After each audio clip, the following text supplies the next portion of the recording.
Hello everyone, my name is Dimas, Master Student at the Faculty of Islamic Studies, and welcome to Triple IU Library Podcast.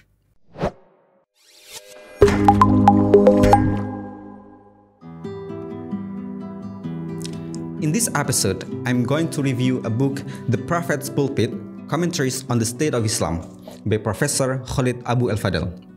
The book was edited by Dr. Joseph Linhoff and was published by Usuli Press in 2022.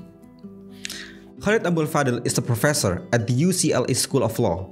He is the founder of the Institute for Advanced Usuli Studies and one of the most prominent scholars who has produced numerous books and articles, especially on Islamic jurisprudence. The book is actually a compilation of Khalid's virtual Friday sermons at the Usuli Institute since January 2019. The idea of this compilation initially came from the editor, Joseph Linhoff. As a new convert in 2015, Joseph loves everything about Islam, except one thing: Friday sermon. Wait, what's wrong with Friday sermon? Well, what Joseph experienced from this weekly event is that the sermons he frequently listened to entirely divorced from reality. Most Friday sermons talk about irrelevant topics which are far, far away from the current situation of Muslims. The sermons are boring, disaffecting, and uninspiring. Worse than that, this unpleasant phenomenon is not unique for Joseph.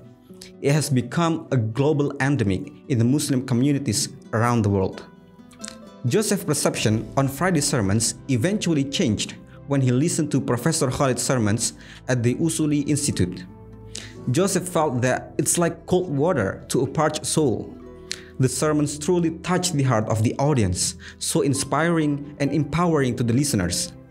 Later on, he was appointed to collect, edit, and publish the sermons in several volumes, with a hope that the book could reach a larger audience and impacted the readers the way it impacted him. So, what's the book about? Well, in this first volume, there are 22 articles that are divided into 5 parts. Even though each part discusses a specific topic, but if you read all the articles, you will find that they all talk about the state of Islam and Muslim in the present day.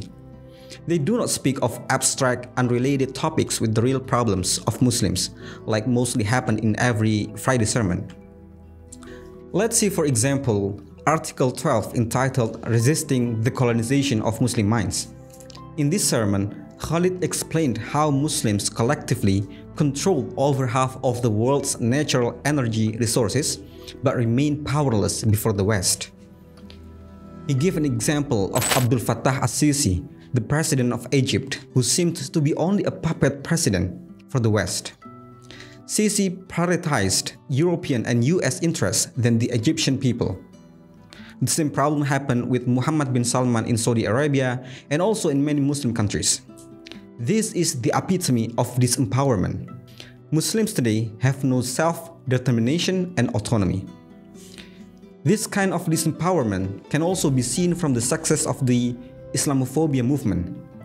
This movement successfully creates insecurities in the minds of Muslims about their own tradition, their Islam, their Holy Book Quran. They are not proud to be Muslims.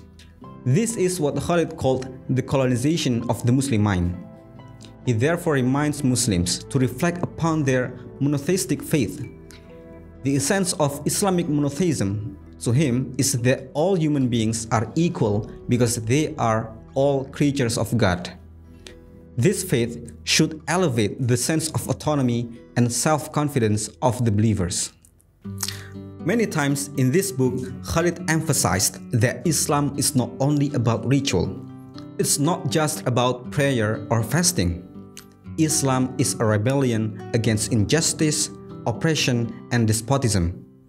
The purpose of the prophecies is to rebel against classism, racism, elitism, and unfair institutions of human society.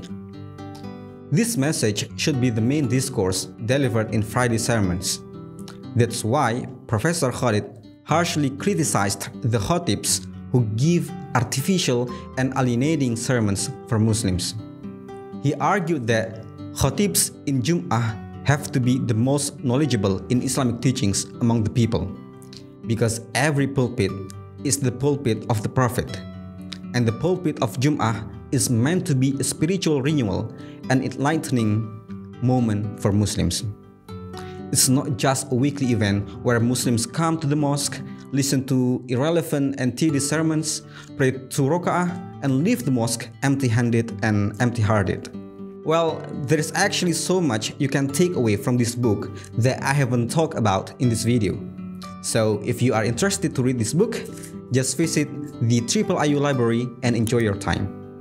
Thank you for watching and see you in the next video.